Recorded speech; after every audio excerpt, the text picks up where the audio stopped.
Je fais ma série et genre je me retourne et et je vois un journal en cliquant sur les commentaires masqués. Il y avait que des commentaires du genre « Dehors vieux porc, maintenant au trou le gros porc, allez dehors sale merde !»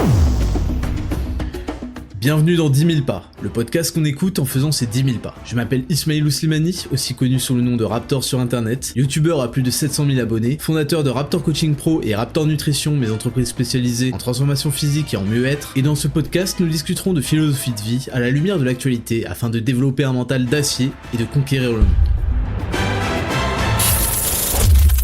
Salut à toutes et à tous et bienvenue en 10 000 pas, le podcast le plus réel du game, le plus écouté du game, le plus authentique du game, le plus long du game et le plus 10 heures de vérité du game. Vous allez le voir à travers cet épisode qui va se révéler très intéressant.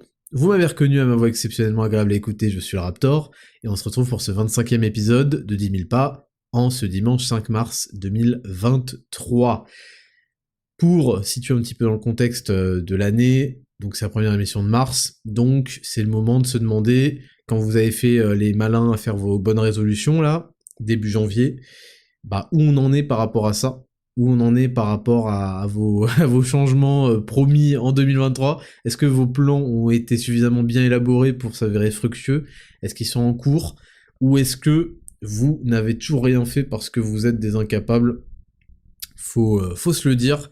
Il faut aujourd'hui faire le bilan, c'est le bon moment, parce que c'est jamais trop tard pour commencer à se reprendre en main. Donc voilà pour la partie contexte de l'émission. Comme d'habitude, 5 rubriques. Comme d'habitude, vous pouvez me suivre sur les réseaux sociaux, Instagram, @RaptorVSFont et @RaptorPodcasts, les réseaux sociaux sur lesquels je suis le plus actif. Et on va commencer directement cette émission avec la rubrique numéro 1, la semaine du Raptor, c'est parti, jingle.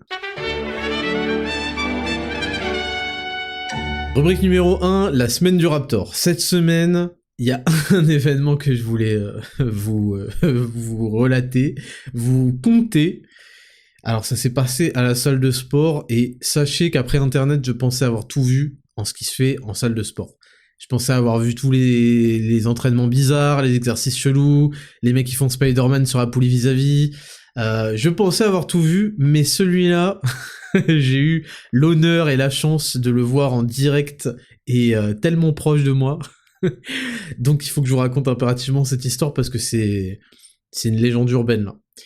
Donc en fait j'étais en train de m'entraîner dans le programme Zero to Hero, comme d'hab, avec mon assistant personnel, la semaine dernière. On était à la poulie, tranquille, et je vois, en fait je fais mes séries, donc je suis assez concentré, mais j'entrevois, mais mon cerveau refuse de calculer, je vois un mec qui se balade, donc c'était un mec, on va dire, qui avait la fin de la quarantaine, qui était très maigre, on va dire, et un daron, quoi, un daron queus, qui va s'asseoir à la machine développée convergente, pas loin de la poulie. Donc voilà, je calcule pas, je le vois, il se ramène avec un truc assez grand entre les bras, mais je calcule pas trop. Je fais ma série, et genre... je vous jure que j'ai remercié mon cerveau, parce que direct il a supprimé l'info. Je fais ma série, et genre je me retourne, et... et je vois un journal géant, et le mec était caché derrière. Et en fait, le mec était assis confortablement sur la machine convergente, et il avait genre les jambes croisées, et il était en train de lire le journal, et le journal était complètement déplié, et genre, mon cerveau voit ça, et il efface en fait. Je me suis dit, c'est quoi ce bordel? Mais je vous jure que j'ai réussi à faire comme si j'avais rien vu. J'ai pas calculé et tout, j'étais en mode focus, il me reste combien de temps de repos et tout.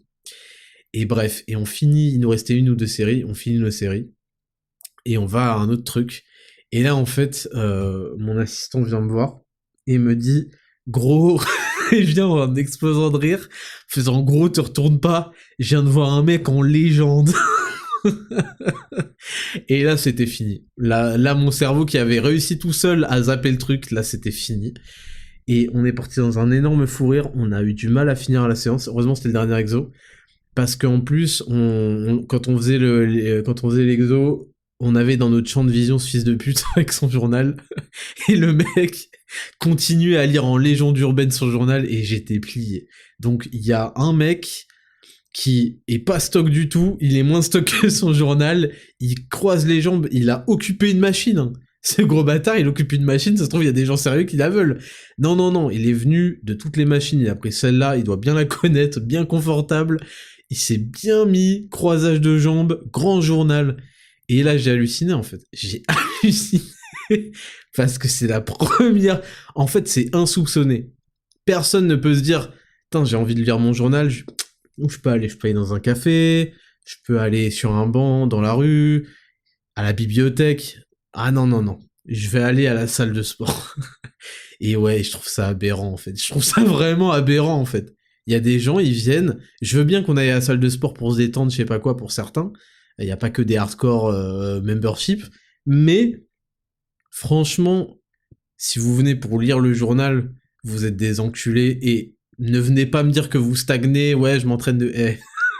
Maintenant que je sais que certains d'entre vous lisent le journal à la salle, m'adressez plus la parole, je vous fais payer le double sur les programmes Raptor Coaching Pro, c'est comme ça. Je peux plus, là je peux plus. Donc il fallait absolument que je vous raconte, mais j'avoue, quand mon assistant personnel est venu, il m'a fait gros, il y a un mec qui lit le journal en légende, j'étais cuit. Et putain, j'étais cuit. Donc fallait juste que je vous le raconte, parce que franchement, c'est une grande première. Dans le monde de la musculation, c'est une grande première. Ensuite, qu'est-ce qui s'est passé cette semaine? J'ai réitéré la tentative de centraction, je le fais vraiment sur un jour de repos, en bonus, quoi. Et j'ai fait une stratégie d'en faire 5 toutes les 30 secondes, départ toutes les 30 secondes, et donc j'ai mis 9,40 pour les faire. C'est un score que j'aurais du mal à battre. Si ça vous amuse d'essayer de le faire, essayez. Mais ça n'a pas forcément d'intérêt, à part pour le challenge, mais c'est un score que j'aurais du mal à battre, voilà. Mais je pense que j'essaierai de... Parce que je vois pas... genre, si j'en avais fait toutes les minutes, 10, toutes les minutes, je pense que j'aurais pas tenu les 10 séries, et on verra, peut-être que je parle trop vite, mais ça m'a l'air un peu compliqué. Donc, comme je vous ai dit, je pense que j'essaierai de le faire avec 5 kilos de plus en lest, ou un truc du genre au fur et à mesure. Autre chose qui s'est passé cette semaine, on a fait un concours hier sur Raptor Nutrition, concours pour faire gagner 600 € de nos précieux compléments Made in France tant convoités. Il y a 3 personnes, j'ai décidé de faire 3 personnes, pas une seule personne, 3 personnes qui gagneront 200 € de compléments, et il y a des belles choses à prendre, et pour ça il faut follow le compte, répondre à l'énigme, parce qu'il y a une énigme dans le... Évidemment, même pour faire un concours, même pour être généreux, donner, il fallait que je fasse un truc propre, il fallait que je fasse une masterclass. Donc le post était encore une fois assez cool, en mode Fort Boyard. Et il y a une petite énigme du père Raptor, et donc faut la trouver en commentaire, et surtout faut partager en story. N'oubliez pas ça, parce que sinon votre candidature ne sera pas comptabilisée. Donc... voilà, c'est un petit peu tout pour cette semaine. Évidemment, j'avance énormément sur Zero to Hero. Ça commence à vraiment être très très clair. C'est bête, hein, j'avais un plan de loin, mais il faut se plonger dedans et vraiment ajouter des heures et des heures de travail pour vraiment que ce soit plus détaillé, clair, pour que quand je vais enregistrer, ce soit limpide et ça aille tout seul. Donc ça, c'est un petit peu le travail du moment. J'ai trouvé un très joli endroit pour tourner. Et j'ai beaucoup de boulot qui m'attend, et voilà, j'ai hâte de vous proposer ça, mais ça va sortir en temps et en heure. Et sinon, pour la gamme performance qui se prépare chez Raptor Nutrition, malheureusement, il y a des délais supplémentaires pour la fabrication, ça prend beaucoup de temps, et au moins on s'assure que ce sera d'une qualité légendaire comme d'habitude, mais... Voilà, disons que ce sera fin mai, quoi. Voilà, ça faudra attendre pour la gamme performance, mais après, ce sera disponible et ça va tout tuer parce que je suis vraiment content de ce qu'on est en train de faire là. Donc voilà, c'est tout pour cette semaine, la semaine du Raptor. On passe sur la rubrique numéro 2, les news de la semaine. C'est parti, jingle.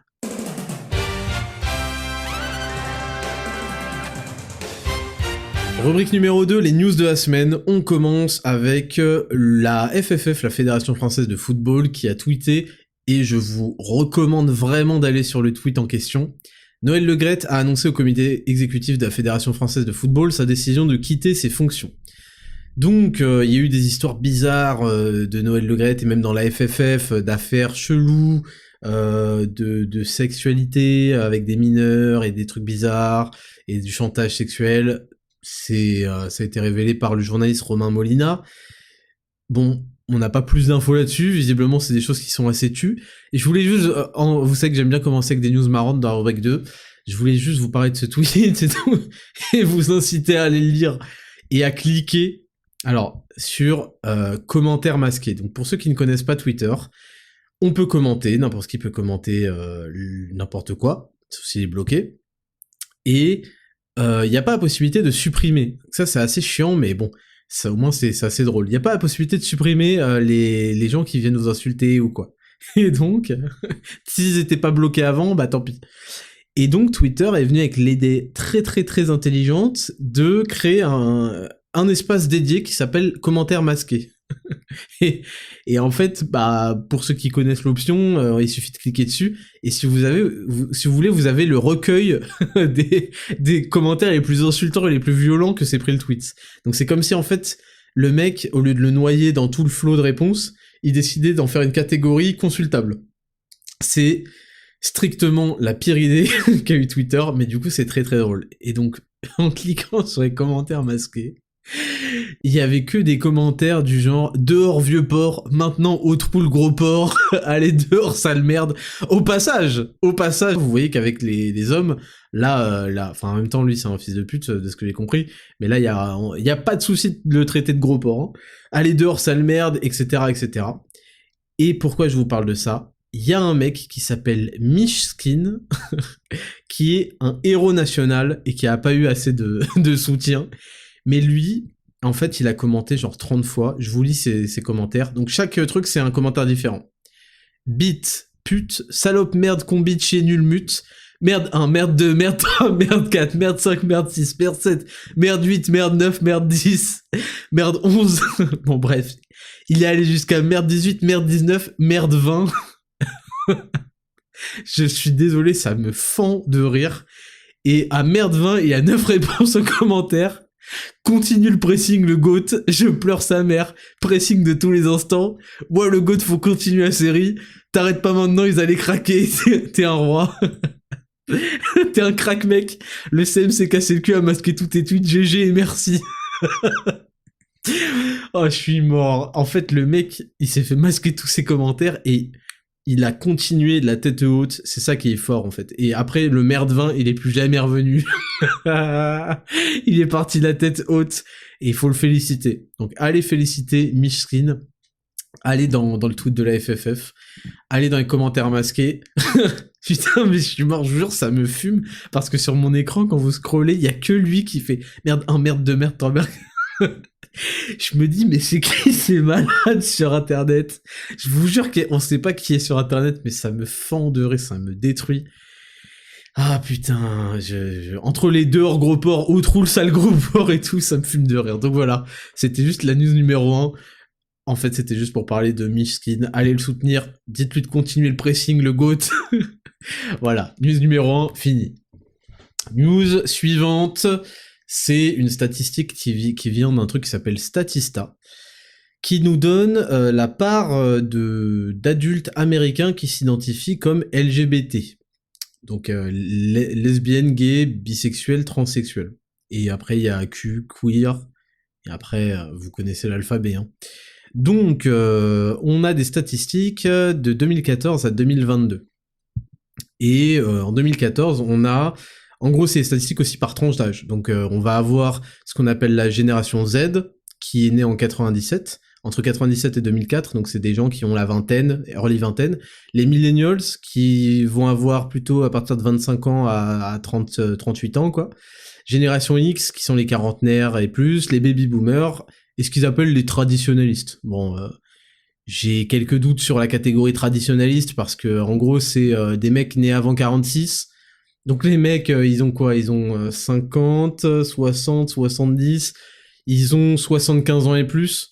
Je pense que si vous avez dans votre entourage des gens qui ont 80 piges et qui se sentent transsexuels, c'est que...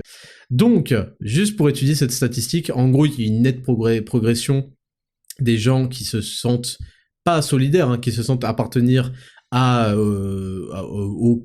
je sais pas ce que c'est, ils s'identifient aux LGBT quoi. Et notamment, donc ça démarre avec à peu près 5% pour les millennials en 2014, et en 2022, on a 11% pour les millennials, donc les gens qui ont 25, 30, 35 quoi, et surtout la génération Z qui est la plus touchée, la plus concernée avec 20% quasiment. Et juste, c'est marrant parce que j'en parlais dans un des précédents podcasts, et je vous ai dit ça sans avoir la statistique, parce que c'est de l'observation simple. En fait, il y a personne qui a 45 piges, à part des gens, je vous le dis, à part des gens très très chelous aux États-Unis et qui commencent à vouloir aller pisser dans les shots des meufs parce qu'ils en mouraient d'envie depuis 45 ans en fait. Et je vous avais dit, faudra m'expliquer pourquoi est-ce que ça touche en majorité les ados et les très jeunes adultes. Et donc on a cette statistique qui renforce ça. Alors moi, je voulais vous en parler parce que le premier truc qui m'a sauté aux yeux, évidemment, c'est la croissance du truc, mais c'est surtout que ça ne peut être le fruit que d'un lavage de cerveau massif, d'une propagande massive. Et pourquoi ça touche les plus jeunes, les plus ados? J'en avais parlé parce que déjà, il y a un âge où on devient adulte qui est de plus en plus repoussé pour être quasiment jamais atteint, avec les cas les plus graves, notamment les gens qui font du Quidditch, là. Et donc forcément, quand ils restent ados, ils restent dans des délires où ils aiment bien faire les mecs. Vous avez parlé du délire gothique, du délire de ceci, cela. C'est une mode. Et on en a la preuve, on a la preuve que tout ça est une énorme mode et qu'elle est suscitée par la propagande permanente, en fait, avec la statistique plus détaillée, qui nous donne que la génération Z, en fait, je vous ai dit, il y a à peu près 20%, mais dans ces 20%, quand on décortique, en gros, il y a 1,2% qui s'identifie à Other, 2,1% qui s'identifie à des transgenres, contre, par exemple 2,1%, c'est 20 fois plus que les boomers. C'est la statistique la plus haute. Par rapport à des quarantenaires, c'est 4 fois plus. Voilà, c'est presque entre 3 et 4 fois plus que les quarantenaires. Donc ça reste assez faible, même si, voilà. Il y a 2% qui s'identifient comme étant lesbiens, 2,5% qui s'identifient comme gays, et 15% qui s'identifient bisexuels. Je ne sais pas ce que ça veut dire bisexuel. Je suppose que ça veut dire attiré par les hommes comme par les femmes. Et juste, en fait, du coup, ça m'a rassuré, entre guillemets, parce que je me suis dit que malgré toute la propagande et ces histoires et cette mise en avant, ce qui ne correspond à rien dans les pourcentages, parce que en gros, au total sur la population, c'est à peu près 0,6%, et encore, je les crois pas, qui s'identifierait à des transgenres. La mise en avant du truc, avec les drag queens qui font de la lecture, est hors de proportion, réellement. Et en fait, vraiment, cette histoire de bisexualité chez les ados, c'est genre une gonzesse qui a qui a embrassé sur la bouche sous l'effet de l'alcool une autre meuf, et elle joue les intéressantes en faisant bisexuelle parce que c'est plus attirant et je sais pas quoi. Donc bref, c'était juste pour vous parler de cette statistique qui, à première vue, peut paraître inquiétante et révélatrice d'une forme de lavage de cerveau, mais parce que il y a absolument aucune raison, si ce n'est la construction sociale, que quelque chose qui est là depuis la nuit des temps, d'un coup, explose et soit multiplié par 10, en fait. Donc c'est bien la preuve qu'il y a énormément, et c'est pas uniquement de l'acceptance qui grandit ou je sais pas quoi, c'est vraiment une mode. C'est une mode, et forcément, les adolescents suivent les modes, se créent des identités de groupe, et voilà, c'est leur délire, et, et ça va pas plus loin, en fait. Et donc voilà, je trouvais ça intéressant que malgré tout le raffut et toute la propagande permanente, et en fait finalement on a juste c'est des trucs qui changent pas, c'est-à-dire que les ados font des trucs pour attirer l'attention. Avant ils faisaient les gothiques, ils faisaient les hippies, ils faisaient ceci cela. Aujourd'hui c'est trop cool d'être ouvert, ouais je suis bisexuel. Donc voilà, c'est de la merde. Next news. Là, on va attaquer un sujet un peu plus compliqué, un petit peu plus profond et intéressant. Donc c'est rapporté par Le Monde. Au Canada, des entreprises reçoivent l'autorisation de vendre de la cocaïne. Le Canada poursuit sa révolution. Waouh, quelle révolution! L'entreprise canadienne de biotechnologie Sunshiners Labs a annoncé jeudi 2 mars avoir obtenu une licence de la part de l'Agence fédérale de santé du pays pour produire et vendre de la cocaïne. Cet accord de licence survient après un changement de position radical de la part de l'État qui cherche à faire face à une grave crise d'overdose aux opiacés, ayant fait des milliers de morts par la dépénalisation de la possession de petites quantités de cocaïne, d'héroïne et d'autres drogues dites dures. Ottawa a ainsi accordé une dérogation au code pénal canadien en janvier à la province de Colombie-Britannique pour un projet pilote de 3 ans. L'objectif est de lutter contre la stigmatisation associée à l'usage de stupéfiants, donc la toxicophobie, qui empêche certains de demander de l'aide. Les militants en faveur de cette mesure demandent également qu'un approvisionnement plus sûr en drogue soit disponible pour les personnes en situation de dépendance. Celles-ci font face à un risque accru d'overdose lié à des drogues achetées illégalement dans la rue. Nous évaluerons comment la commercialisation de cette substance rentre dans notre modèle commercial à Ad Astra, afin de nous mettre en position de soutenir la demande pour un approvisionnement sûr en cocaïne, avait déclaré le patron du laboratoire en question.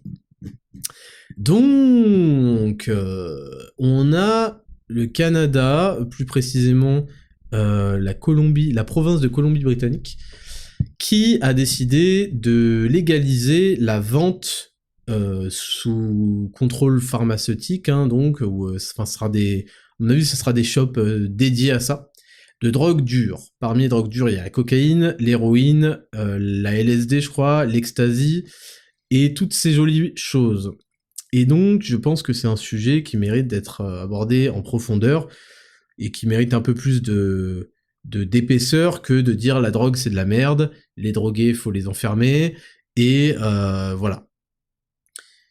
Et vu que c'est la deuxième fois qu'on vient en parler, bah c'est l'occasion. Donc bon, déjà j'étais assez étonné de cette news, et du coup je voulais qu'on discute tout simplement tous ensemble de l'intérêt de légaliser les drogues dures.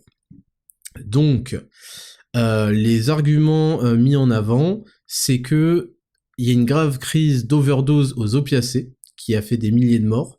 Alors j'ai vu c'était 6000 en 13 ans, je crois, un truc du genre. Donc bon, voilà.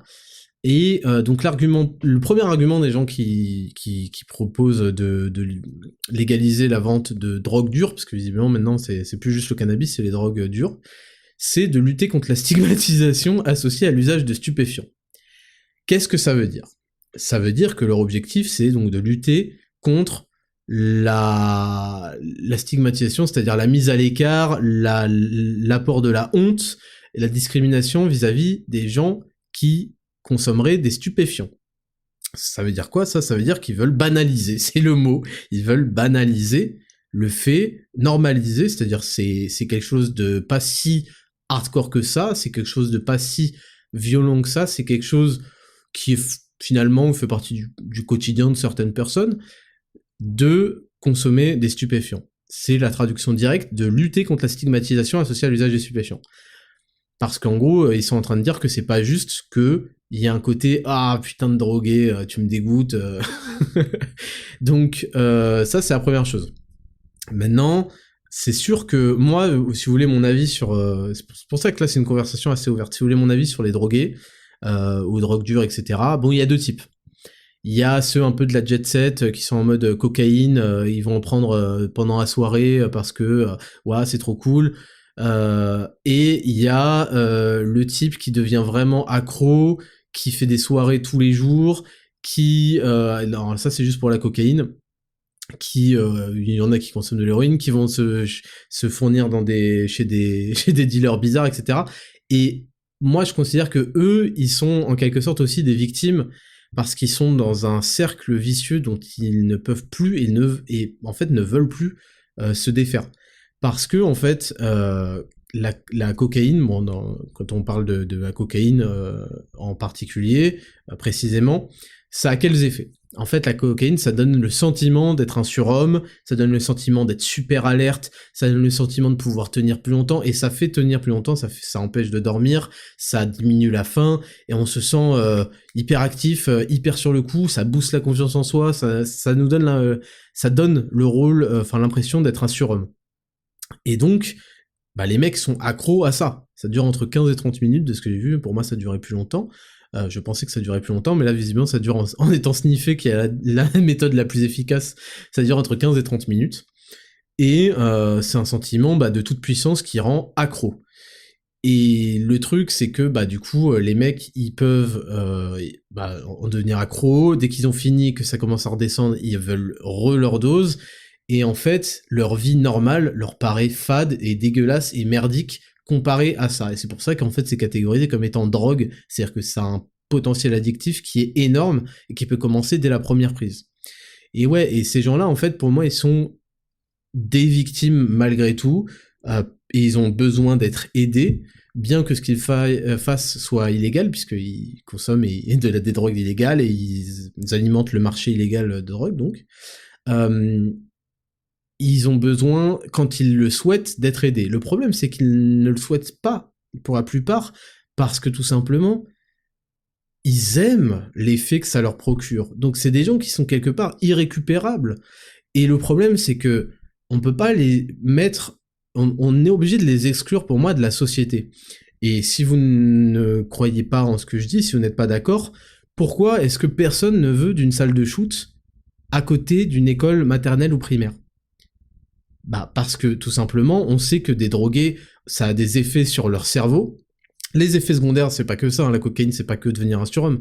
Il y a des effets secondaires, physiques, qui sont, ça te détruit les sinus, ça peut te provoquer des grosses maladies, ça te fait perdre l'odorat, à la limite, mais il y a des problèmes cardiaques, il y a des problèmes de vaisseau sanguin, il y a des problèmes pour le cerveau, et en plus, ça, puisqu'on parle de cerveau, il y a des problèmes de psychiatriques, quoi. Ça augmente et ça crée des troubles de l'anxiété, ça crée des troubles de la paranoïa, ça crée des tas de problèmes psychiatriques qui peuvent mener des gens à se sentir menacés, à faire des dingueries, à plus avoir toute leur tête. On veut les exclure, les mettre loin de la société des gens sains, entre guillemets, parce que ils représentent un truc déséquilibré, quoi. On sait pas ce qu'ils peuvent faire, on veut pas d'eux, quoi.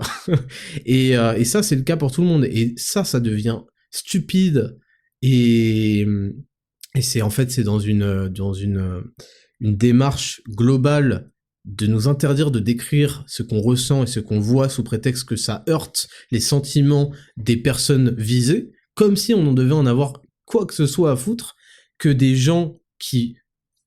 C'est un état de fait, c'est un état scientifique, et c'est un état mesuré, ont des troubles psychiatriques, ont des potentiels de gros troubles, ne sont pas maîtres de leur comportement, et on n'a pas le droit de le dire, soi-disant parce que ce serait stigmatisant, je sais pas quoi. Et ça, c'est insupportable. Donc le premier argument sur lutter contre la stigmatisation, c'est de la merde, en fait. On a tout à fait le droit, sur base de faits réels et d'un raisonnement qui se tient, de se dire, attendez, ces gens-là, il faut quand même les mettre loin de la société.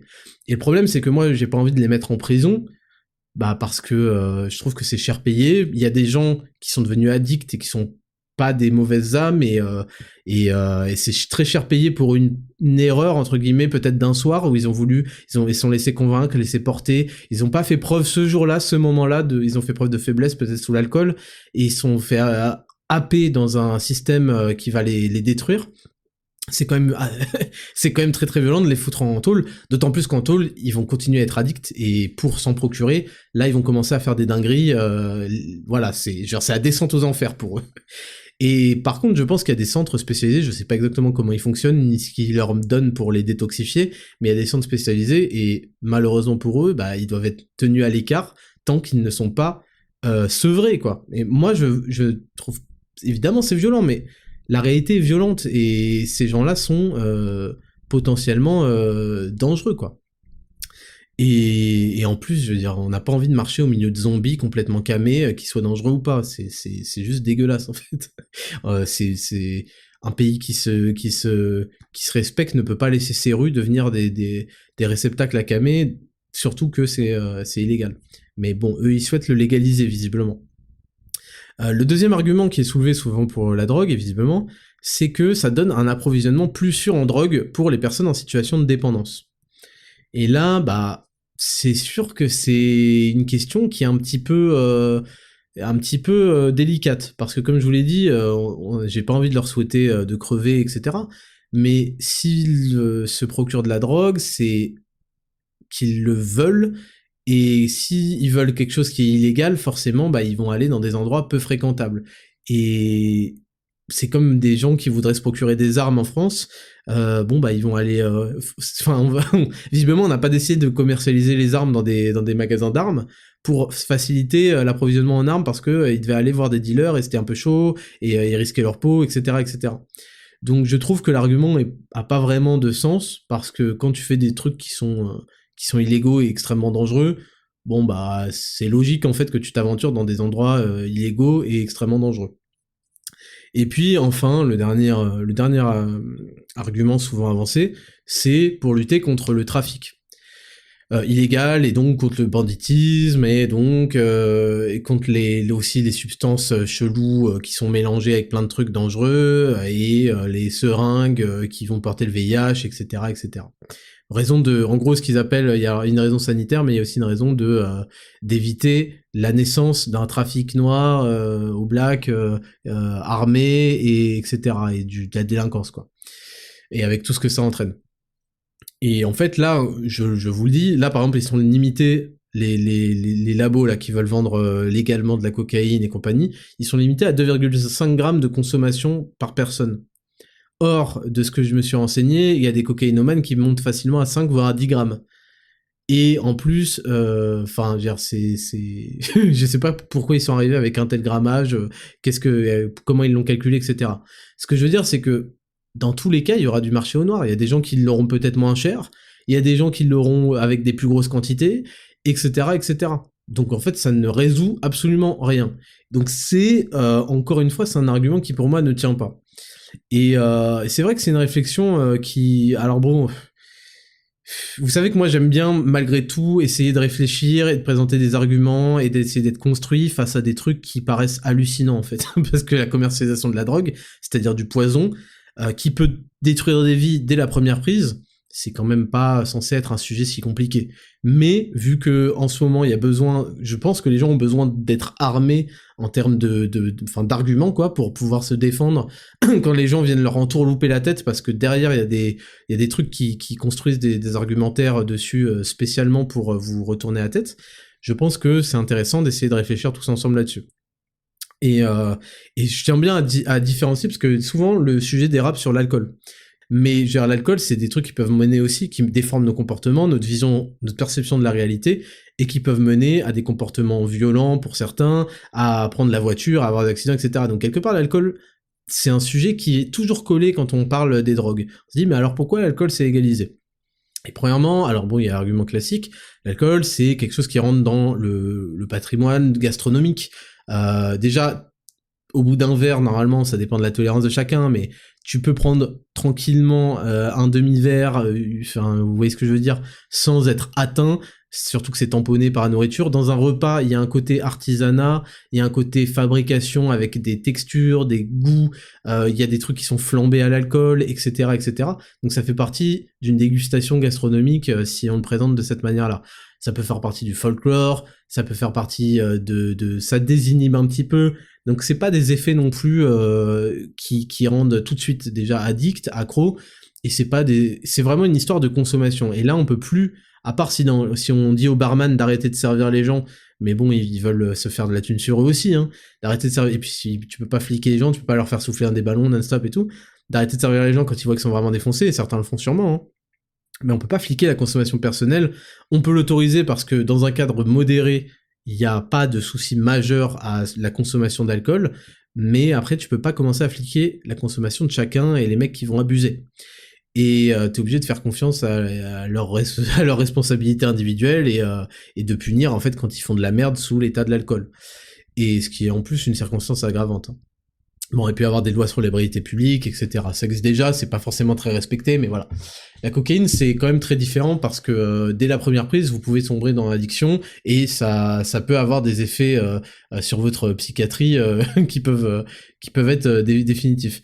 Alors, je sais pas au bout de combien de prises, c'est juste un choix où on pouvait revenir en arrière, et puis au bout de, par exemple, de 10 prises, ça devient un truc où on peut plus s'en passer, où ça devient très très difficile de s'en passer, parce que ce qui se passe, c'est que, en fait, ça change complètement la chimie du cerveau et la chimie hormonale, et ça crée en fait un phénomène de récompense, et c'est ça qui rend les gens accros. Et donc, je viens de vous dire par rapport aux arguments avancés, sur la stigmatisation que c'était des conneries. Je viens de vous expliquer que l'histoire de s'approvisionner de manière plus sûre, bah oui et non, parce que l'approvisionnement il reste limité. Et de toute façon, il y a un risque d'overdose enfin, quoi qu'il. Et puis en plus, les gens peuvent dire, vas-y, tu peux aller m'en acheter, ils demandent à leurs potes et ils se prennent 25 grammes au lieu de 2,5 grammes, quoi. Et l'histoire du trafic, je viens de vous expliquer qu'il y en aura de toute façon toujours. Donc, quelle est, selon moi, la conclusion sur cette volonté de légaliser les drogues dures et d'ouvrir des boutiques, en fait, qui vendraient de manière responsable des drogues dures? Mais je pense que premièrement, ça banalise la chose parce que en fait, nous, on a un certain âge, on a une certaine éducation, mais au fur et à mesure des jeunes, enfin des générations, les gens, en fait, ils vont se dire, bah regarde, on peut tester si tu veux. Il y a des gens qui ont testé par la facilité d'accès. Justement, pour moi, c'est un frein qui est plein de sens de rendre l'accès à la cocaïne, bon après ça se trouve je dis de la merde, je m'y connais pas, le dealer ça se trouve c'est trop facile d'en avoir, mais vu que dans leurs arguments ils disent que il y a des difficultés, que ça les met en danger, bah je trouve que c'est un argument suffisant, la peur de finir dans des trucs bizarres parce qu'on achète des trucs bizarres, ça c'est un truc, et donc c'est un argument qui justement se tient, c'est pas du tout un truc qui peut me faire changer d'avis. Et mettre ça, bah il y a des mecs qui vont se dire bah tiens j'ai 18 ans maintenant j'ai le droit, vas-y on va peut-être essayer parce que c'est cool, c'est facile d'accès. Et ça je trouve ça terrible parce que ça peut briser des vies réellement en une seule prise. Donc ça c'est la première chose. La deuxième chose c'est que c'est inadmissible de mettre du poison pour l'état psychiatrique et la santé à ce point-là en vente libre, qui modifie les comportements et qui peut amener à des dangereuses psychoses et une addiction folle. Donc ça me paraît extrêmement dangereux. Et troisième et dernière chose qu'il faut remarquer, c'est que on a des laboratoires qui sont prêts, ils sont sur les starting blocks pour sauter sur ce genre d'occasion. Et je trouve ça extrêmement violent en fait quand on y pense, parce que les laboratoires, etc., je veux dire, c'est censé être lié à la médecine, et donc lié au fait d'aider les gens et de les sauver, pas au fait de vendre du poison qui va les détruire en fait, et de le mettre librement en accès, etc. Et on a c'est pour que vous compreniez, des laboratoires sans pitié qui sont dans les starting blocks et qui savent, je vous relis la déclaration du patron, c'est pour vous montrer le côté, les gens, certains diront capitaliste, l'offre et la demande. Nous évaluerons comment la commercialisation de cette substance rentre dans notre modèle commercial afin de nous mettre en position de soutenir la demande pour un approvisionnement sûr en cocaïne. Donc on a des gens qui sont normalement dans le domaine de la médecine et de la santé, qui sont dans les starting blocks parce qu'ils savent qu'il y a des bénéfices de ouf à faire, il y a de l'argent de fou à faire, et ils sont sans foi ni loi. Donc maintenant, pour les petits naïfs qui continuent à croire que les labos et tout ça, c'est du complotisme, ils sont jamais méchants, je sais pas quoi, ils en ont rien à péter et ils sont prêts à tout parce que tout fait de l'argent. Et au-delà du côté, je vais pas parler du Covid et du côté contrôle des populations, mais ils sont dans les starting blocks et ils ont pas de morale, pardon, mais quand des laboratoires sortent de n'importe où pour dire vas-y moi je suis prêt à vendre de la cocaïne, l'héroïne, vas-y let's go, on va en faire de la pure, t'inquiète, ce sera super safe, hein. Nickel. Je me dis mais attends, mais on est arrivé au stade final de la fils de puterie là. Les mecs ils ont fait des serments d'Hippocrate, je sais pas quoi, on leur propose de faire de la cocaïne pour que ce soit un accès plus facile, ils se portent volontaires immédiatement. Et je tenais juste à faire le parallèle avec ce dont vous avez parlé la dernière fois là, la phalloplastie, qui consiste, parce que là, encore une fois, on est dans une société capitaliste et il y a des chirurgiens esthétiques qui sont sans foi ni loi et qui acceptent de faire ça. Aujourd'hui, je rappelle qu'il est possible, pour ceux qui en font le souhait, et d'ailleurs c'est remboursé par la sécurité sociale en France, de se faire des opérations de changement de genre, où bon, bien sûr on se fait couper les seins, il y a je sais pas comment ça s'appelle, seincectomie, il y a des ablations des seins pour les femmes, et les femmes qui le souhaitent, je sais pas pourquoi, mais c'est pas le sujet de toute façon, mais je veux juste vous faire le parallèle, peuvent, avec une chirurgie ce qui s'appelle une phalloplastie, se faire construire artificiellement un faux pénis. J'ai fait des recherches sur le sujet, parce que je voulais savoir ce que c'était. Je vous recommande de regarder Wikipédia, mais sans les images. Je crois qu'il n'y a pas d'image sur le Wikipédia, Dieu merci, de la phalloplastie, pour voir les méthodes, etc. Et pour voir en fait la barbarie que des gens qui ont fait des serments d'Hippocrate, d'aider les gens, je sais pas quoi, on parlera aussi dans une prochaine émission de l'euthanasie et compagnie, la barbarie qui est autorisée quand il y a de la demande. Pourvu qu'il y ait de la demande, il n'y a plus de morale. Et donc, en fait, il leur coupe énormément de chair dans l'avant-bras. Donc on a un avant-bras qui se transforme en moignon avec une perte de motricité du bras et de la main. Et en fait, ils prennent toute cette chair pour en faire un faux pénis. Qui en plus ne peut même pas avoir d'érection, qui n'a pas forcément de sens, qui n'en a pas d'ailleurs de sensation.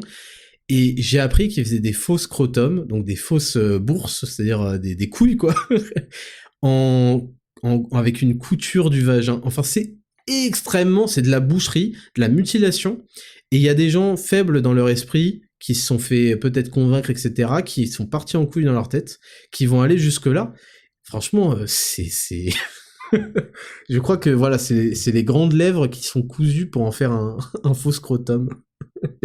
Bon bref, je suis parti en couille, tout ça pour vous dire que il fallait pas oublier dans ce traitement, j'ai été long, de ce traitement du commerce de drogue, que derrière il y a des laboratoires qui sont sur le qui-vive, et que tous ces gens du domaine de la santé et de la médecine ne sont pas toujours vos amis. Voilà, c'est juste pour les plus naïfs d'entre vous, ils le profit avant tout, et ils font des choses qui, je sais pas comment on peut dormir en fait en étant un médecin qui a coupé les seins à des femmes, qui leur a créé des faux pénis et tout, je sais pas. Mais le docteur Frankenstein, il est au sommet quoi, il est en vous. Donc voilà, c'est tout pour ce traitement de news qui était un petit peu long, mais je pense que c'est une discussion qu'il faut avoir. J'espère avoir été exhaustif là-dessus, mais au pire, je reviendrai sur ce sujet si j'ai des choses à ajouter. Et on passe tout de suite à la rubrique numéro 4, et Raptor, c'est parti, jingle.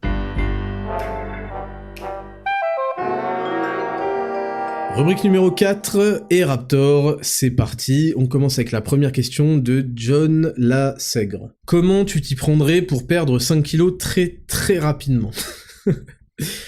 Alors, comme d'habitude, c'est la mauvaise approche, c'est l'extrême mauvaise approche, et puis en plus ça dépend toujours du stade où tu commences.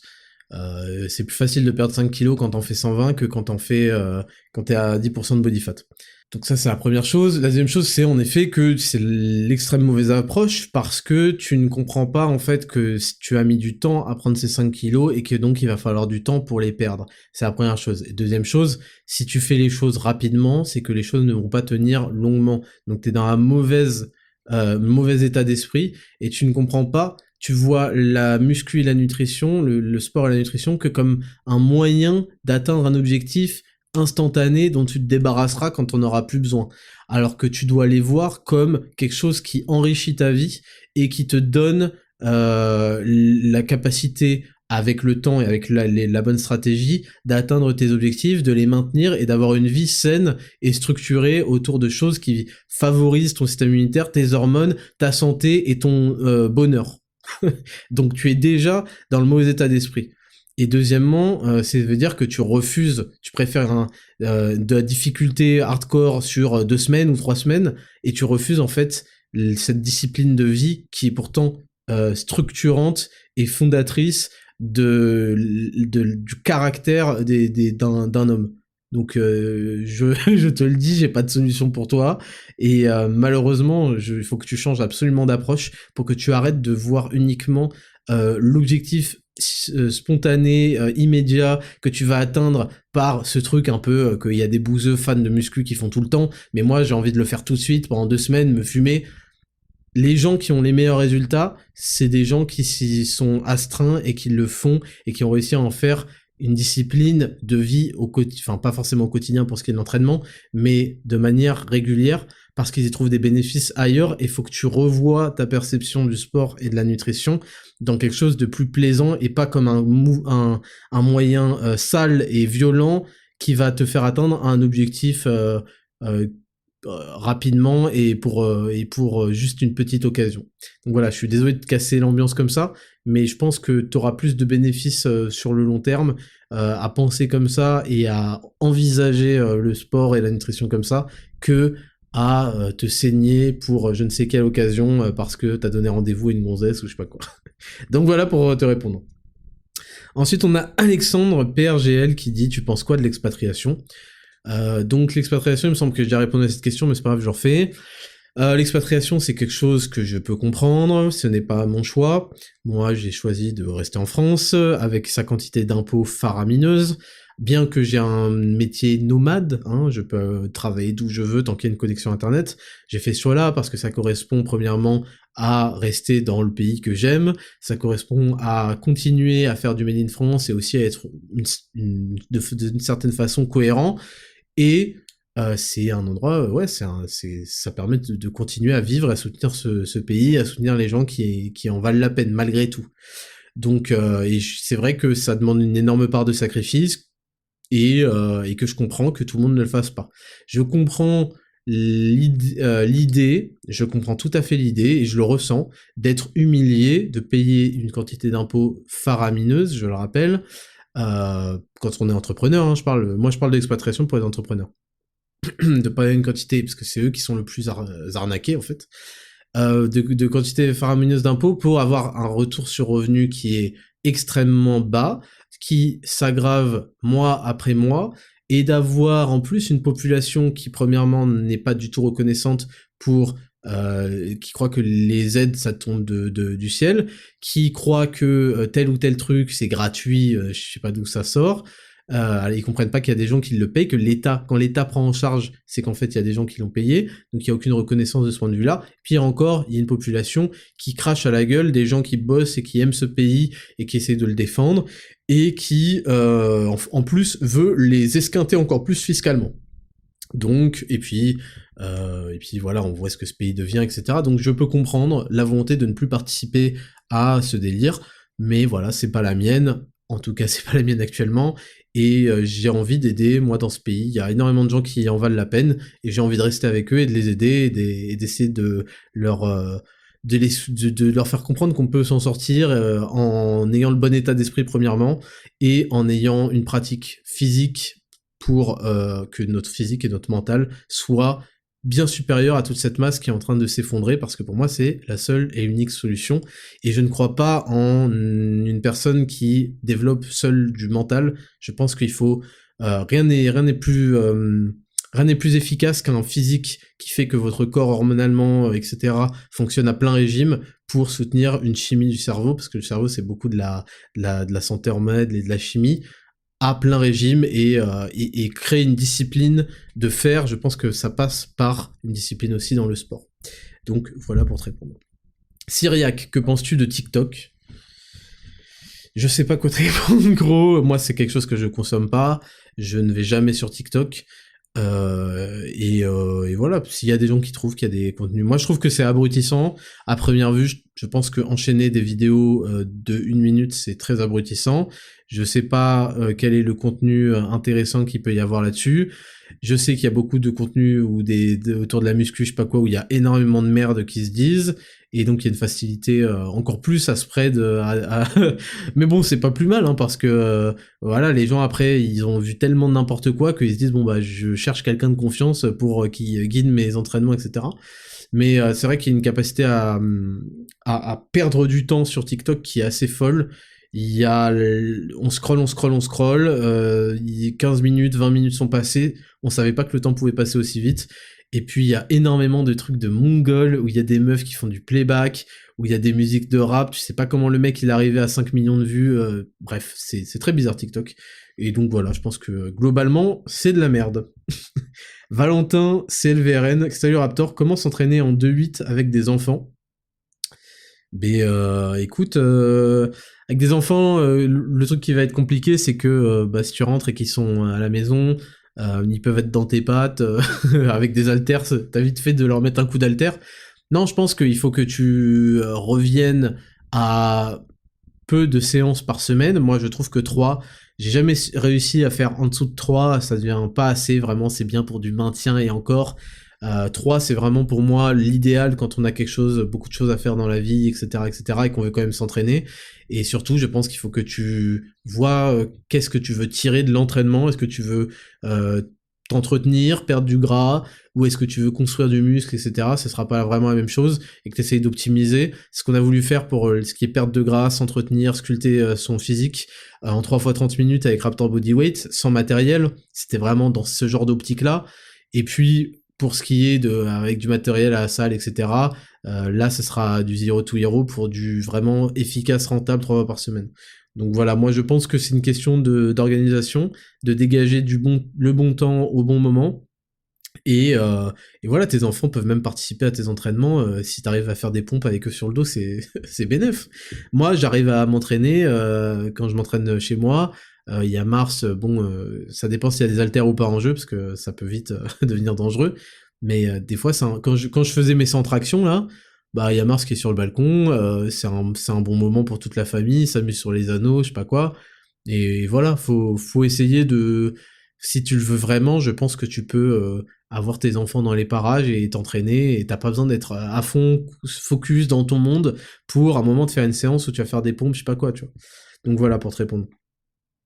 Alexandre Pani, plutôt crise existentielle plus électrochoc ou construction lente mais solide?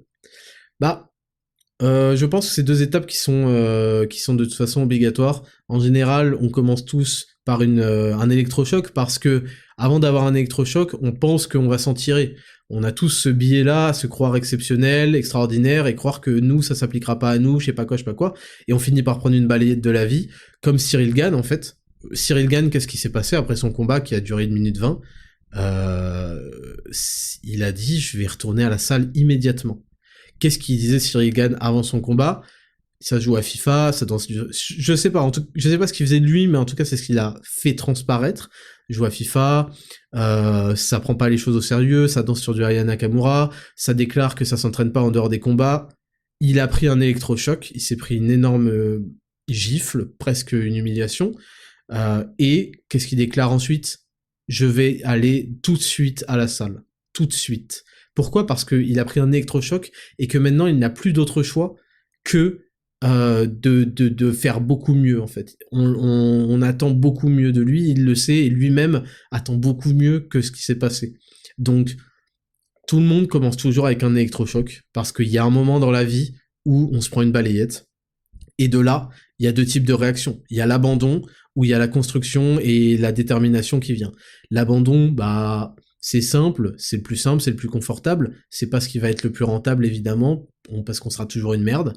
Et il y a la prise en main qui va demander un long parcours, de la discipline, de la rigueur, du courage, face à l'adversité, de continuer et de progresser lentement et d'accepter qu'on progresse lentement et d'être de la patience.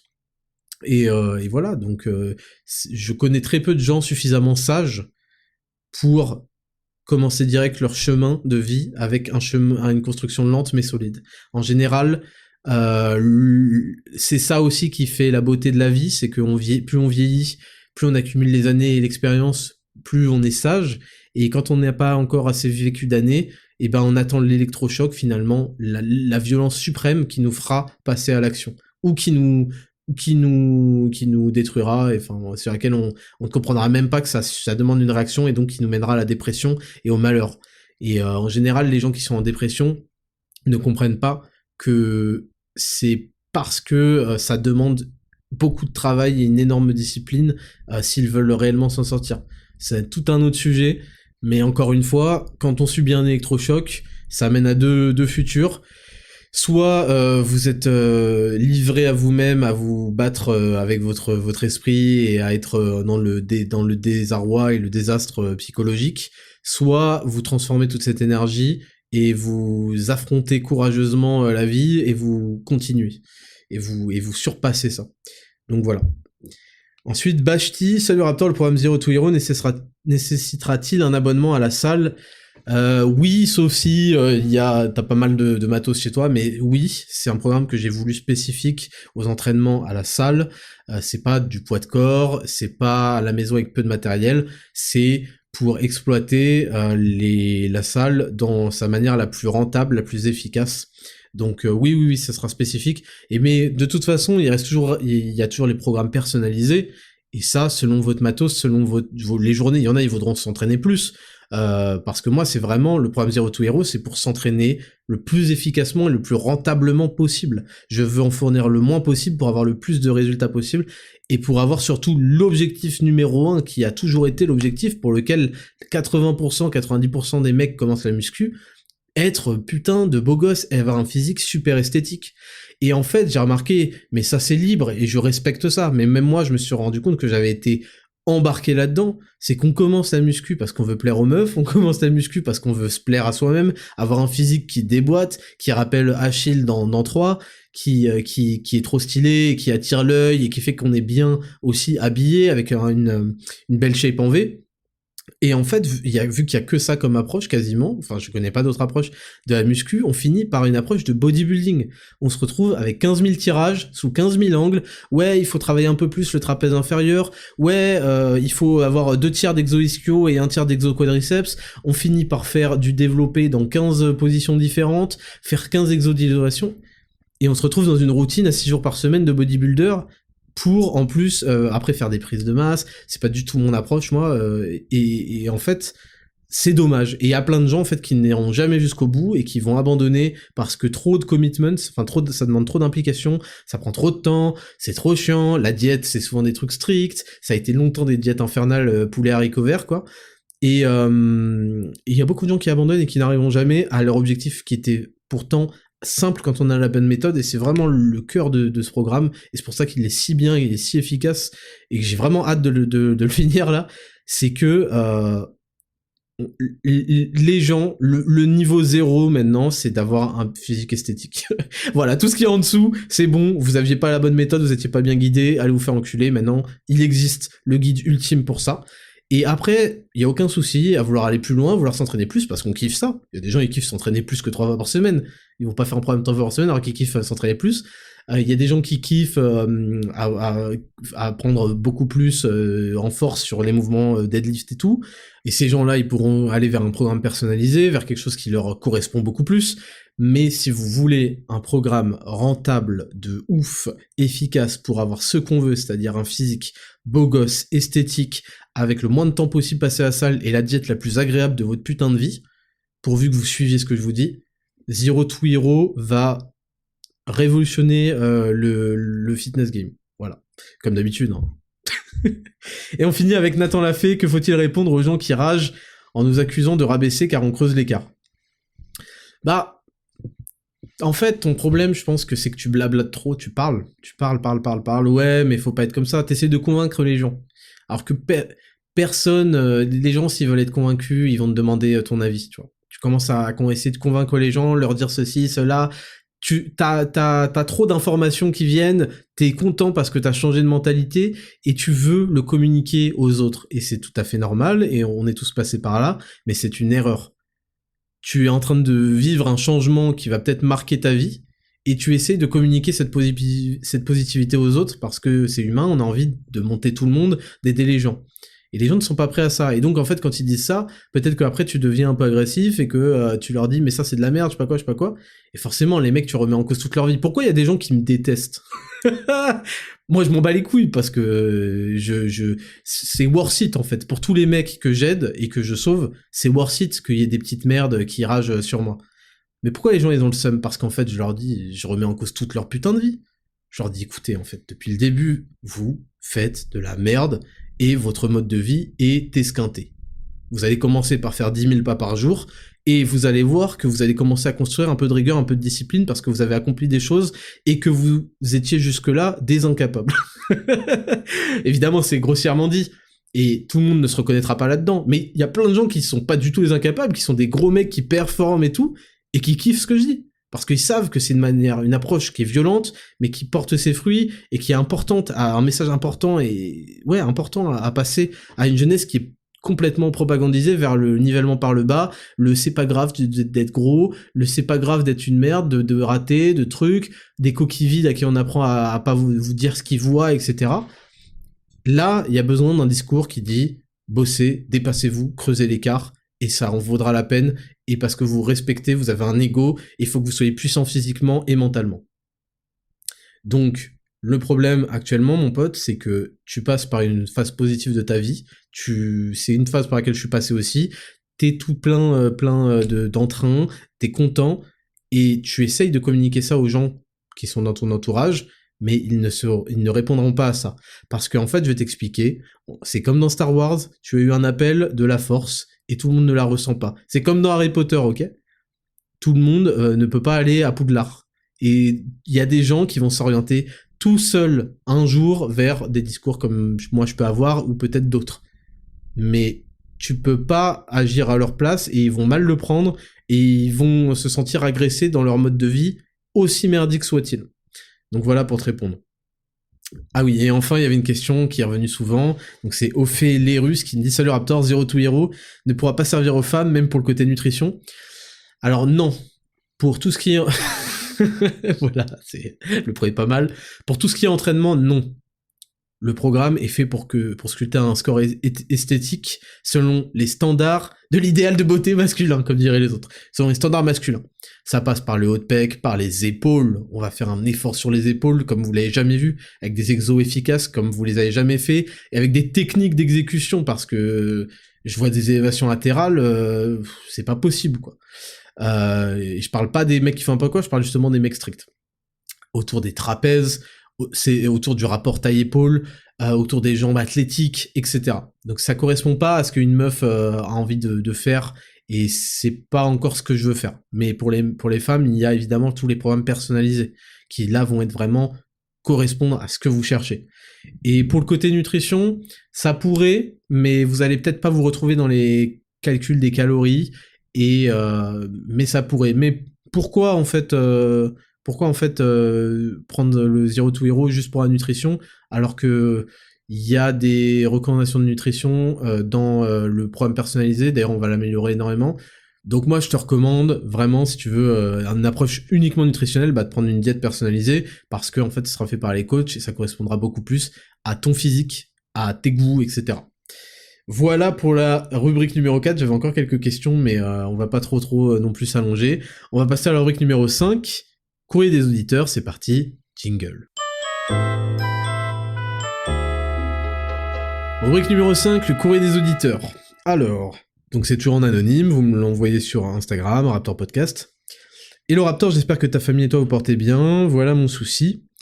Je suis actuellement en stage de dernière année de bachelier, je suis tombé sous le charme d'une de mes collègues. Elle incarne très bien les valeurs qui me sont chères et me plaît physiquement. On ne se croise pas régulièrement, mais le peu que ça arrive, nos discussions sont plaisantes et je la fais souvent rire. Je sais pas si c'est pertinent MDR.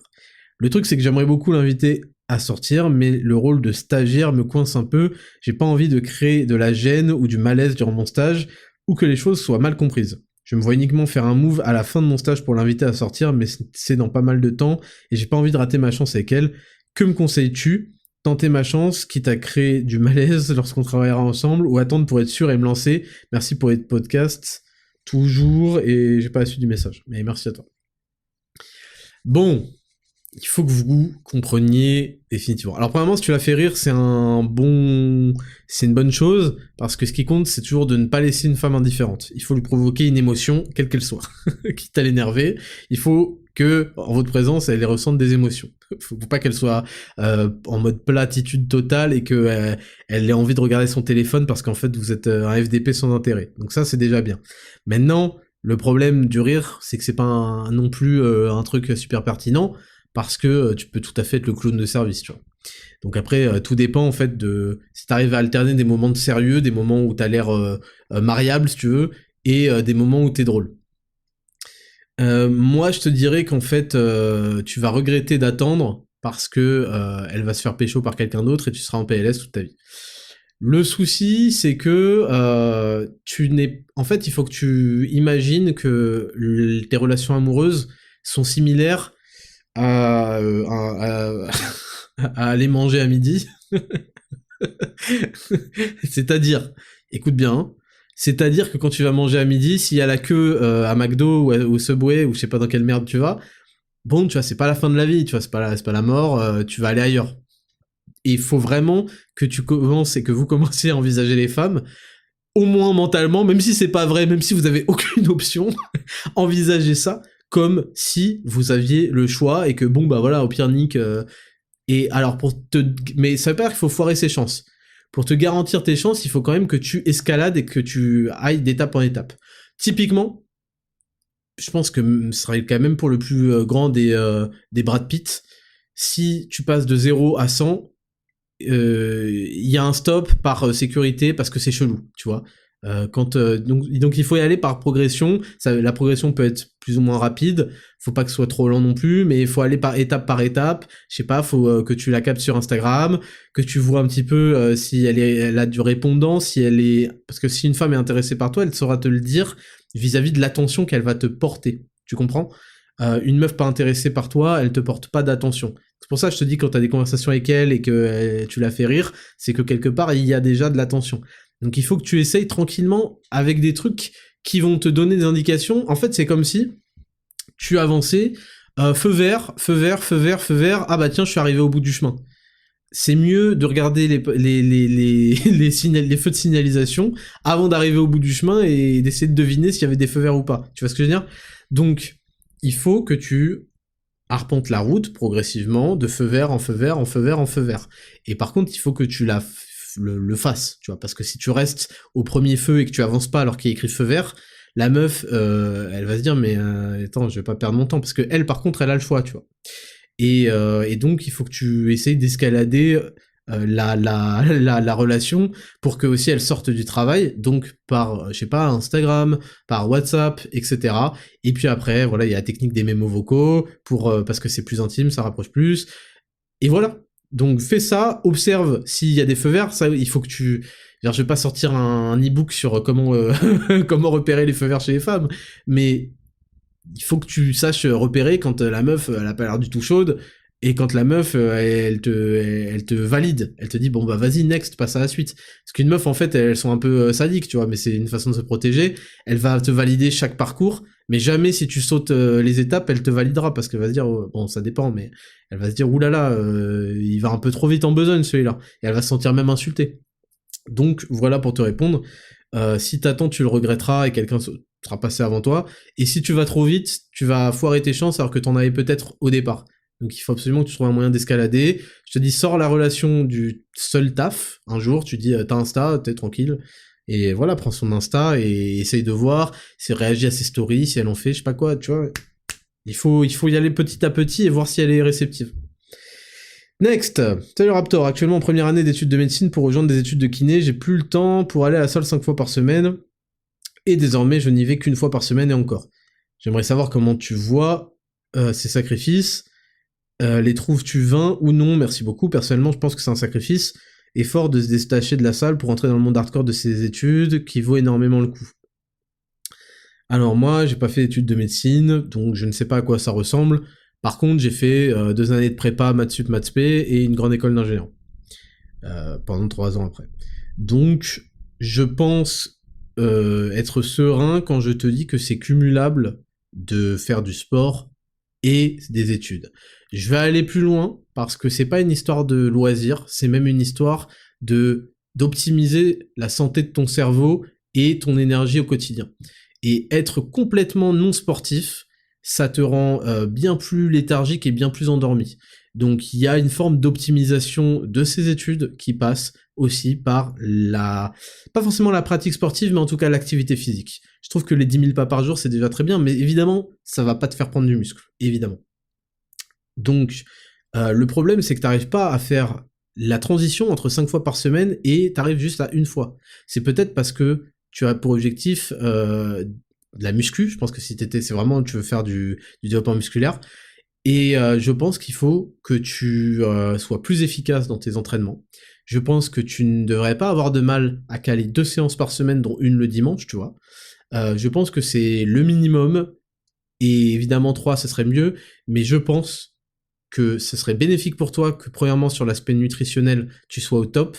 Et ça, bah, je vous le dis pas d'attendre parce qu'honnêtement, je pense que ça sortira à la rentrée prochaine et ce sera un programme tout vidéo, tout truc et tout à un prix dérisoire. En fait, ce sera l'évolution de Raptor Daily qui va se transformer en autre chose lié à ça. Voilà, j'en dis pas plus, mais il faut que tu comprennes que scientifiquement, c'est prouvé que l'exercice, selon une certaine approche, notamment sur la force, permet de développer d'améliorer son énergie la journée, de développer ses capacités cognitives et d'avoir une santé générale qui est bien meilleure, et ce qui est quand même mieux de pas tomber malade tout le temps quand on fait des études, tu me l'accorderas. Donc je pense que tu dois trouver un compromis, et que, sauf si tu n'y tiens pas du tout, et que la moindre des choses, c'est d'essayer de faire 7000 à 10 000 pas par jour, au moins pour l'aspect santé, l'aspect mental de la chose.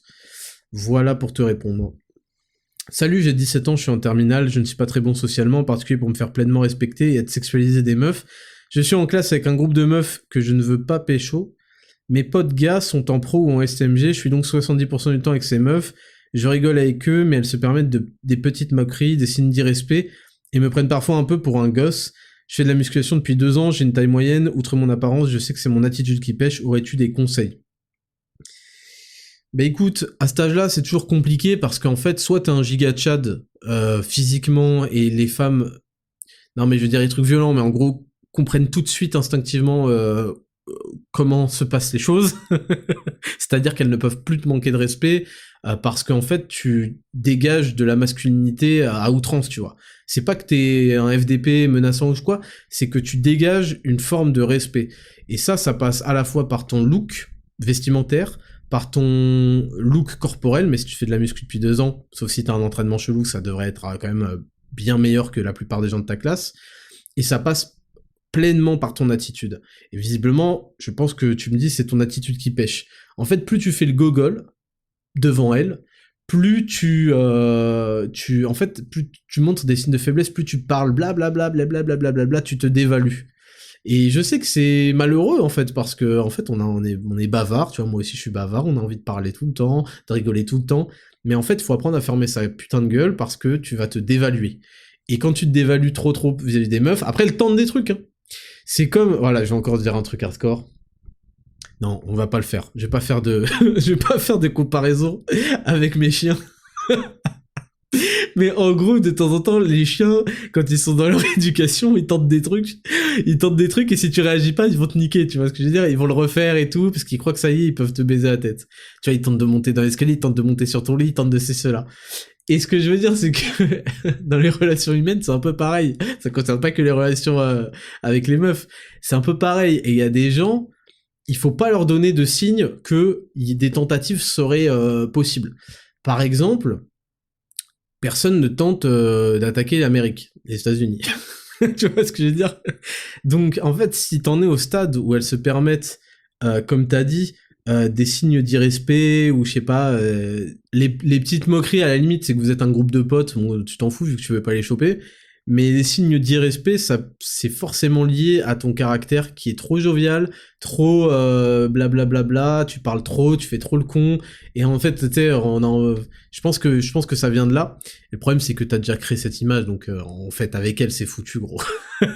Attends d'avoir des prochains groupes de meufs, et là, t'apprendras à pas faire le débile, à garder une part de mystère et de charisme en toi, quitte à ce que dans ta tête, il y ait des singes qui battent des cymbales, hein.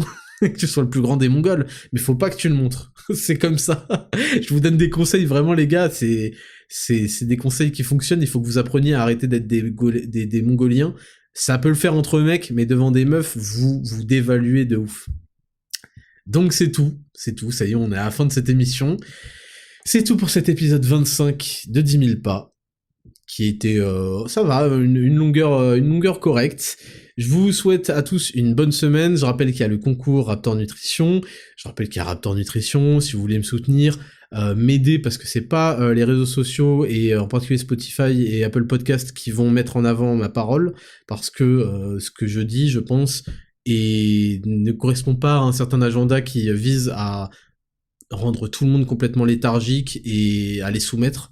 Donc, si vous voulez me soutenir, si vous voulez vous soutenir, Raptor Coaching Pro, comme d'habitude, et Raptor Nutrition pour les meilleurs compléments du game made in France, avec plein de certificats. Et figurez-vous, traçabilité totale, transparence totale, et vous pouvez commencer avec le pack sommeil, zinc et magnésium. C'est bien plus que du sommeil, mais on l'a présenté comme ça, c'est bien plus important que ça.